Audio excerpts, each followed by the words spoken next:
welcome to Orvar, the all forms. As far as opening hand goes, yes, we will keep on this one. I see an Ancient Tomb, got Double Islands for Counterspell, which is coming to Modern. I think I saw that. So congratulations, Modern people. Maybe we can get some Modern talk going today. I haven't played Modern in, oh gosh, probably like 2 years. But I feel like that's pretty good news. Wish they bring back Splinter Twin, to be honest. But anyway, welcome to some Orvar, the all form. Hope you're excited. That's enough Modern talk. We'll get into that here in a little bit. And we're playing against Codie, the Codex, which I'm really excited to see what they've got going on. This was definitely one of those commanders that I wanted to build, but I just wasn't really sure how to, I guess, necessarily like approach it. And so I'm excited to see it in action because it might give me some ideas. And it does sound like a lot of fun to do. So let's go and lead off with Island, and then anything else is going to pass the turn. We're playing Orvar, the all form. Changeling. Whenever you cast an instant or sorcery spell, if it targets one or more other permanents you control, create a token that's a copy of one of those permanents. Then, whenever a spell or ability an opponent controls causes you to discard this card, make a copy of target permanent. Create a token that's a copy of target permanent. Playing against Codie, the Codex. You can't cast permanent spells. Then for a 4-mana activation, add Wooburg mana to your mana pool. When you cast your next spell this turn, exile cards from the top of your library to exile an instant or sorcery with lesser mana value. Until end of turn, you may cast that card without paying its mana cost. Put each other card exiled on the bottom of your library in a random order. And we're playing against TCG Guardian. I don't know. I just like the username and the the Kogla. I think it's Kogla. I can't remember. Yeah, I think it is. Oh, dang, I was meant to end up going for Ancient Tomb. But yeah, I kind of like having Counterspell online, so anything else past the turn. So we did cover both commanders. Give a quick shout out to our sponsors, TCG Player. If you go to bit.ly/JoltMTG, that'll apply my affiliate link. That'll allow you to get some cards and help support the channel at the same time.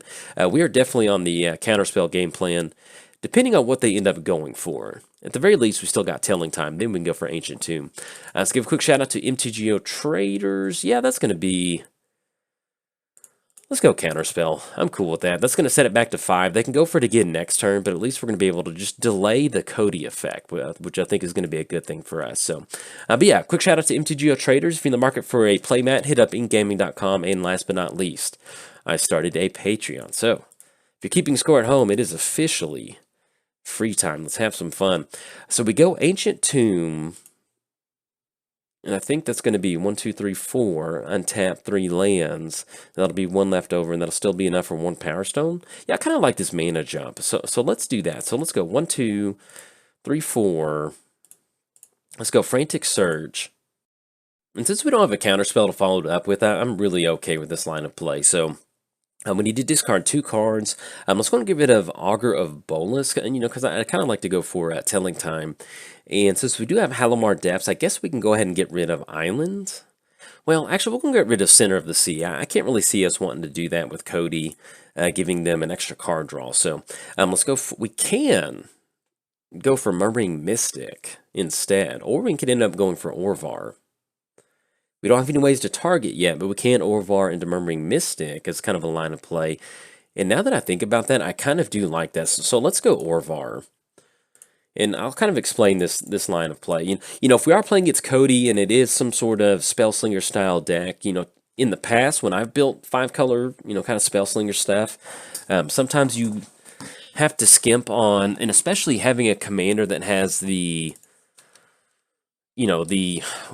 requirement of you not being able to cast permanent spells, you have to kind of make your deck work in a weird way. So I'm hoping that this is kind of more ramp and that we can dodge some spot remove. There is always going to be Path to Exile, Swords to Plowshare in a 5-color deck like this, but I feel like we can really invest in our board state playing against Codie if they're trying to get a lot of spell-based stuff, because if they do have a board wipe, it's probably very limited. They're probably not running a ton of them in there because, running into Codie with that is nice, but, ooh, and that's Master of Waves.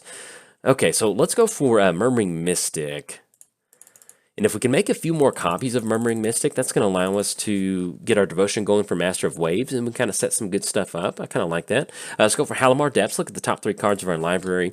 That'll also kind of give us a really good spot for Telling Time. So let's get Halimar Depths, and that is just 3 straight lands.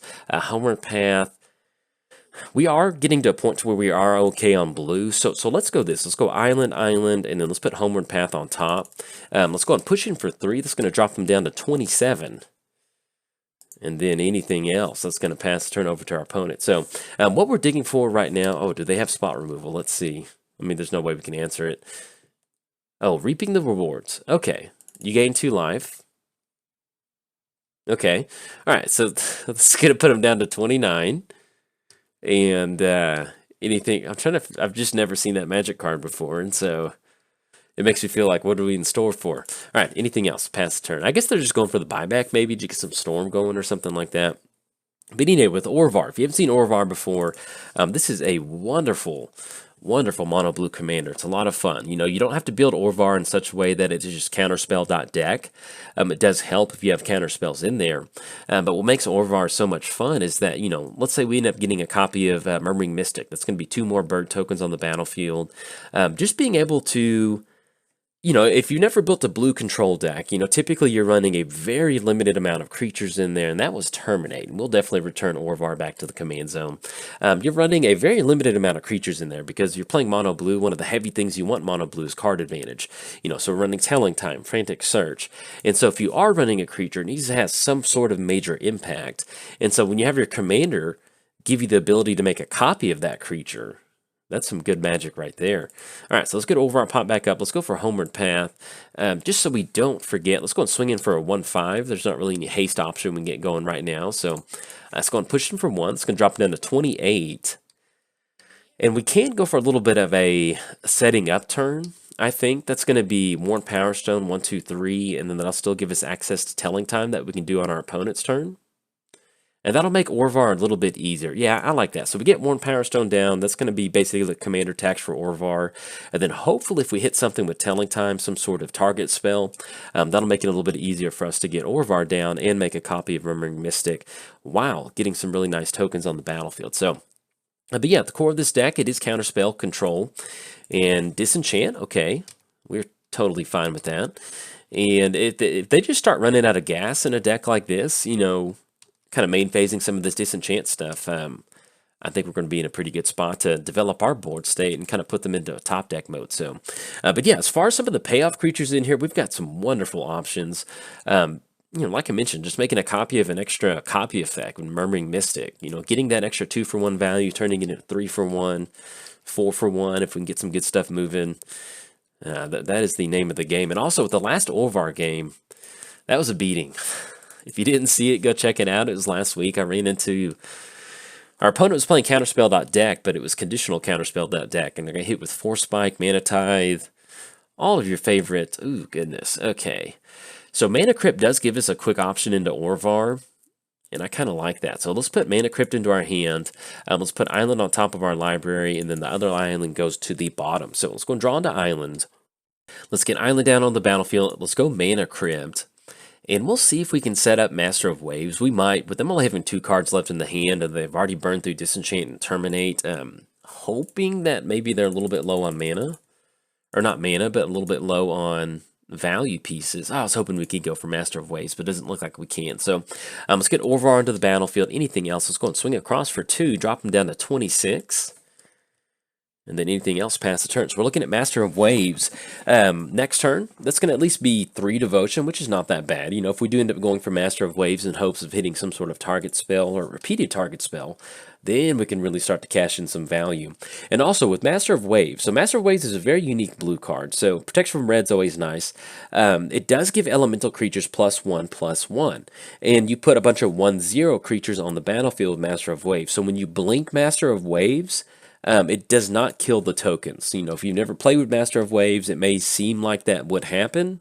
But, you know, I think long story short, state-based effects or state-based checks or something like that dictates that by the time a Master of Waves comes back onto the battlefield, the elemental tokens didn't look around and realize that their parent was gone and that they're still happy. So, all right, so we're looking for some... card advantage or some sort of targeting spell right now. Let's go and choose Tails on this Mana Crypt trigger. 1 the flip. We are 1 for 1 on those, and we run into Castle Vantress. Yeah, let's go. Let's extend into the board state. I like this. So let's go Master of Waves. It's going to be 1/2. We're definitely going to leave up Homeward Path. That way, if there's any sort of gain control spells, let's get Master of Waves onto the battlefield. That's going to be 3 Devotion. And with Orvar being an elemental, it turns it into 4/4, which is, I like it. It's a lot of fun. Let's go and swing it with the entire crew. We're going to be able to get him for a 1/5. Remembering Mystic doesn't care about a book. And we've got a bird in the air for 1. And we got 4 coming across, which will definitely deal with Codie. So let's go knock our opponent down to 20, and then anything else past the turn. But yeah, this is exactly what you want in an Orvar. The thing that we're looking for, definitely the thing that would really help us out, is Whim of Volrath. I'm pretty sure that is it. Let me get Scryfall pulled up. But with the Whim of Volrath, the cool thing about this is it has buyback. So it's got 1 blue mana, buyback for 2. Change the text of target permanent by placing 1 color word with a basic land type. Or, basically it's just, in a deck like this, it's not really going to have any sort of in-game effect. Other than we get to very cheaply target a creature for 3 mana and bring it back. You can see we've got into the late game. We've got Mana Crypt. We have our islands. Simply just chaining together a Whim of Volrath targeting Master of Waves. We're going to get that extra tribal effect. We're having even more Master of Waves out there, so that's definitely something we'd like to see. Let's see what this Codie trigger is going to have. I'm definitely excited to see what they've got going on. But yeah, as far as Codie goes, if you've built Codie, hop in the comments, let me know. I definitely, if I'm going to build Codie, I want to take it into a Storm style deck, and this might be just kind of a desperate Tendrils of Agony, I guess. But look at that art. Oh, I love it. It's a little weird. All right, this is going to be Fury Charm. They did pop our Mana Crypt, which is not the end of the world. It's going to be a Tendrils of Agony for 2. Maybe we're looking at a Mizzix Mastery at some point, but I don't think they'll have enough red for a Mizzix Mastery, so I feel like we're in a pretty good spot. Just looking for card advantage at this point. If we can start doubling up on these Master of Waves, that'll be pretty good. And we do have a free attack. We don't have to worry about our opponent blocking, so we'll take... Ooh, there we go. Yes. All right, so we've got Dream's Grip. So let's make the land drop. And what we're going to do on this one is we're going to make a copy of Master of Waves. So let's do that. Let's go Dream Grip. Yeah, let's do that. So we're going to untap Master of Waves. That's going to be a Murmuring Mystic trigger. That's going to be an Orvar trigger. Let's get this Master of Waves on the battlefield. And that's going to be 1, 2, 3, 4. Oh, yeah, look at that Devotion. And get that nice tribal effect. Oh, yeah. Look at that. All right, let's get the bird token on the battlefield.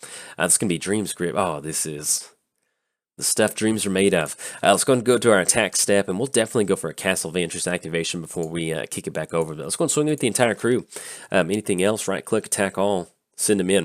All right, so we've got 3, 6, 9. That's going to be 11. That's going to be 12. That'll be 13. And that's going to be 18, putting them all the way down to 4. Anything else past the turn. So that is definitely, this is a very good Orvar showing. The last Orvar video that I recorded was definitely a little bit of a stinker. But when you're playing against hard control sometimes, if you can, and the reason I post those videos is because our opponent did have a good showing. It was a very good control matchup. If we were our opponent and being able to counter all that stuff, that'd be a lot of fun. And so, but also, one of the reasons I post those videos is because you just never know what's going to happen. Maybe we can get to the late game. When they got, not ruining anything, but our opponent got an Aminatu out like on turn 2. And that was definitely when the game started to transition to a downward spiral. But you never know. Sometimes you can get out there. All right, opponent's going to scoop it up on that when they go for a couple Codie activation, but doesn't look like they can do much about it. So I'm not sure what their Codie game plan was. They did have Tendrils of Agony.